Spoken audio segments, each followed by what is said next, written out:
The biggest vulnerability everybody has here is they're worried about somebody else's judgment. The reason there's no moment of clarity is you don't want to jump. You don't want to jump because you're worried if you lose what people are going to say, starting with your parents, your friends, your contemporaries. My ability to not truly care about other people's opinions has been the foundation of my happiness. I respect people's opinions. I just don't care about their judgment of me. I have flip-flopped about project management at VaynerMedia like so many times, and I don't worry if somebody hears like, make a decision, or like, you're stupid, or like, what the f***, or why are we always changing? Like, go work at Gray Advertising. The reason I say the thing that if there's anybody that ever looked like you that made it, then there's no excuse, is because I believe it. You know, it's really hard, you're in an argument and your friend tells you, that's great, Gary, but both my parents were alcoholics. And that really f***ed me up. Right now you're on the defense, that's a good first punch by them. I'm like, cool, we don't need to use me. If anybody has ever been successful that had 2 alcoholic parents, which by the way, I know of 3, well then, now what's your excuse, Karen? We are just so interested in blaming everybody else and excuses because we don't want to take on responsibility. And somewhere a long time ago, I went completely, do you know I think everything is my fault? Like, all of it. Like, I think it's weirdly cloudy outside right now and not nice out, my fault. Like, his scar, my fault. Like, I just default into my fault.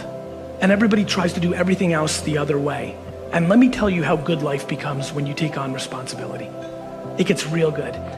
I think there's massive confusion around entrepreneurship. Entrepreneurship sucks.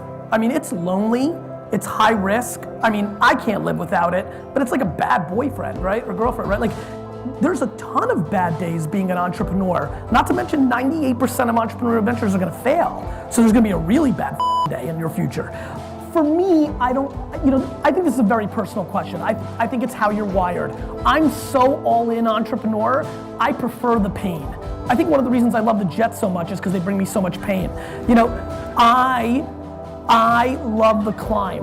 To me, the setback is exciting. I love when something goes wrong. It's where I shine the most. But that's not for everybody, right? I mean, it can be very difficult. And when you start affecting your life and your loved ones and all the other things, it can get real nasty.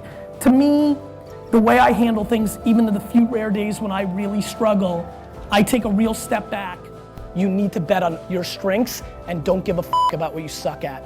Way too many people in this room are gonna spend the next 30, 40 years of their lives trying to check the boxes of the things that they're not as good at, and that you're gonna waste a load of time and lose.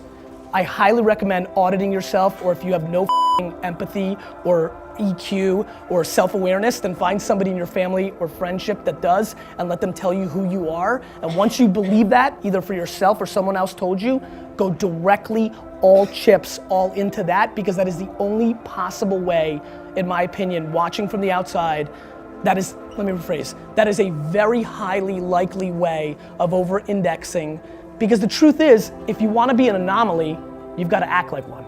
How do you get money to do what you love? You don't, right? I lost a shitload of money when I started doing what I loved.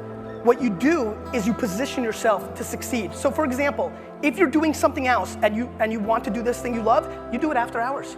You work 9 to 6, you get home, you kiss the dog, and you go to town, right? I mean, you start building your equity and your brand and whatever you're trying to accomplish after hours.